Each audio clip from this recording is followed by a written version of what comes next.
Welcome to the Bluegrass family. This is Cassie, and today I'm going to show you all how to make a sourdough discard lemon zest cookie recipe. So we are a new channel here on YouTube. Me and my husband are living on 19 acres of mostly wooded land with our 3 children. We are working to start up our little homestead and a mini farm here. Currently we have 40 laying hens and 2 Tamworth pigs and 4 goats. And we seasonally raise meat birds and grow a vegetable garden. We'll be sharing all of that here on our channel along with recipe videos and just some other content like that. So if that's what you're interested in, we would love for you all to like and subscribe to our channel. For today's video, I'm going to walk you all through how to make these cookies. They're really simple. If you're new to your sourdough starter journey, you probably have some discard on hand. I just started this sourdough starter up just a couple of weeks ago. My sourdough starter journey has been going on for probably a few years now, but I haven't really mastered the starter. But I have finally found a starter that is nice and bubbly and active, and so I've been using it and feeding it, and I have a lot of discard that I don't want to go to waste. So I've been looking for a lot of different discard recipes online. And so I found this one, and I really love how these cookies turned out. They're nice and chewy and soft like a sugar cookie. So for this recipe, I'm going to walk you all through what you need for your wet ingredients.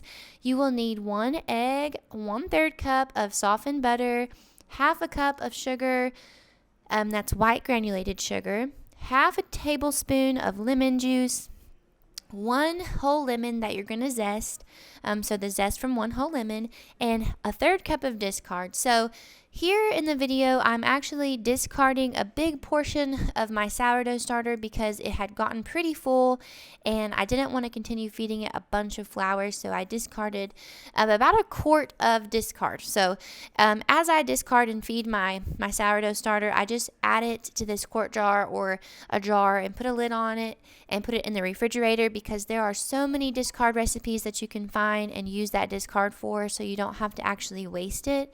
I don't like having to waste anything in the kitchen. I like using what we have and trying to make the most of what we have, and just being resourceful with things. So I like to keep it and then just try to find some discard recipes that we can use it for.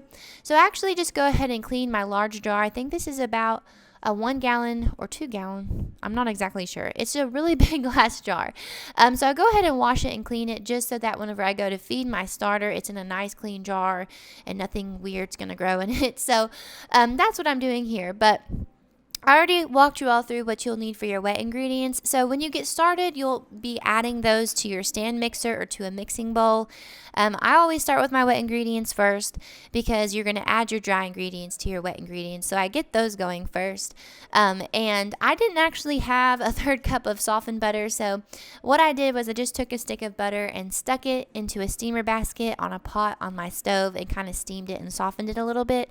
That worked out really well for me. So if you need to do that, if you don't have softened butter, that might be a good idea. So for your dry ingredients, what you're going to need for that is 1 cup of all-purpose flour, a 1/4 teaspoon of baking soda, 1 teaspoon of cornstarch, and a 1/4 teaspoon of Himalayan salt. So the dry ingredients, all in all, this yields about maybe 18 to 20 cookies, which is an okay amount for our family of 5. We already had some chocolate chip cookies on hand, so I really didn't need that many, but I probably would double the recipe if you have a bigger family. So in the beginning, I just start off by adding my butter, my softened butter and my sugar together in my stand mixer, and I go ahead and put the paddle attachment on. I think I'm on like a 1 or a 2, mixing this together and combining the wet ingredients. So I add in the egg, and then I take my tablespoon and go ahead and add in some lemon juice. So I actually did just use some store-bought lemon juice. I had a lemon, but I didn't squeeze it or anything to get the juice. I just used store-bought lemon juice. I have that on hand regularly because I add lemon juice to my water. So I just went ahead and used that just to be a little bit quicker and easier. And then I zest my lemon. So I didn't actually have anything great, so I used a cheese grater, but it was kind of difficult getting it out, but I made it work. So I mixed that together really well and add in the zest. And then I go ahead and add in my discard. So that's the very last thing that I add into my wet ingredients. And I did a 1/3 cup of the sourdough discard. As you can see here, I had an entire jar of discard. So if you're into making sourdough, you will probably end up with a lot of discard, but you don't have to throw it away. You can put it to good use. So that's what I'm trying to do with ours. I go ahead and add the discard in and just make sure that that's all combined. And then I go on and start mixing all of my dry ingredients together. So I always spoon my flour in and just kind of shake it to level it out instead of just like clumping it all in there, just so that I know it's like nice and light and fluffy and not compacted down into the measuring cup. So I do 1 cup of all-purpose flour. And then I add in my baking soda and my cornstarch. You see me adding in a little bit of vanilla to that wet ingredients in the mixer because I forgot to add that in earlier. So I just did a little dash, maybe like a teaspoon. You can add as much vanilla. Just depends on what you like, but I just added about maybe a teaspoon. I whisk my dry ingredients together here, and then I'm going to just very slowly add the dry ingredients into my wet ingredients, and just allow the mixer to get it nice and combined before I move on to adding more, just to make sure that it's not going to clump all up together. And then halfway through, I do end up scraping down the sides of the bowl and just making sure that it's all nice and clean and there's not anything stuck to the sides.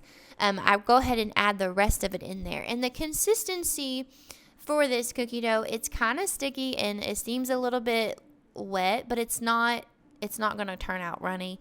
Mine, I think, were just a little bit maybe stickier because my butter got a little over melted. But if your butter is softened at room temperature for a few hours, you probably won't have that problem. But it is kind of a stickier cookie dough. So just be mindful that it's not gonna, turn out runny, that they'll be okay. You don't have to chill this cookie dough or anything, so that's great. I'm impatient and I really hate whenever I have to chill cookie dough.